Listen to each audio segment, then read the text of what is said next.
सराय से मसूद आपको सलाम कहता है। आज आपको एक वाक़या सुनाते हैं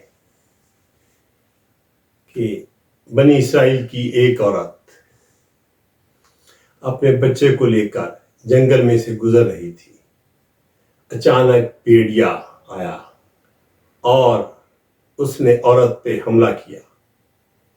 जब भेड़िए ने हमला किया तो वो कमजोर दिल औरत घबरा कर उसके हाथ से उसका बेटा नीचे गिर गया।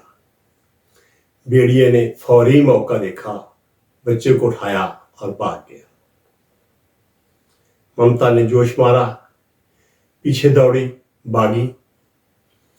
दिल से एक आह निकली, अल्लाह को पुकारा, या अल्लाह, सारी उम्र में तो ये करती रही और ये मेरा बच्चा।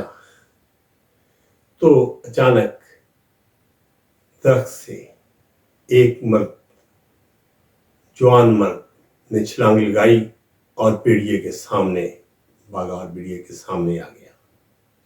भेड़िए ने बच्चे को छोड़ दिया और डर के भाग गया। जब भेड़िया भाग गया तो उस माँ ने उस बंदे को पूछा कि आप दरख्त पे क्या कर रहे थे और आप क्यों अपनी जान को खतरे में डाला।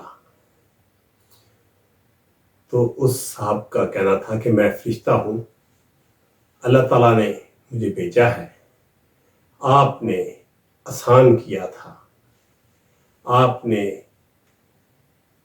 अपने अहले याल पे आसान किया था, आपने आसान किया था अपने बहन भाइयों पे।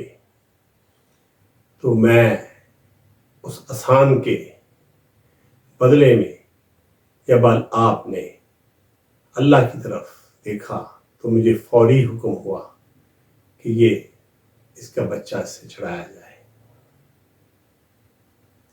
किसी को बच्चे को मत आप दें तकलीफ, किसी के बच्चे की मत कहें कि फलां के बच्चे की मैं, फलां की बीवी की मैं धमकियां मत दें। बच्चों को मत किसी के बच्चों के हवाले से डराएं। अगर मर्दानगी है तो मुकाबला करें, नहीं छोड़ दें। छोड़ देना ज़्यादा बेहतर है। अगर मुकाबला करना है तो फिर भी कोई बात नहीं, लेकिन याद रखें, अल्लाह की लाठी बेआवाज़ है। अल्लाह की लाठी जब बरसती है तो फिर तमाम कड़ाके निकाल देती है। तो बेहतर है कि किसी को धमकी मत दें। धमकी का बदला धमकी में अगर हो, बात तो सच है मगर बात है रसवाई, बात तो सच है मगर बात है रसवाई की।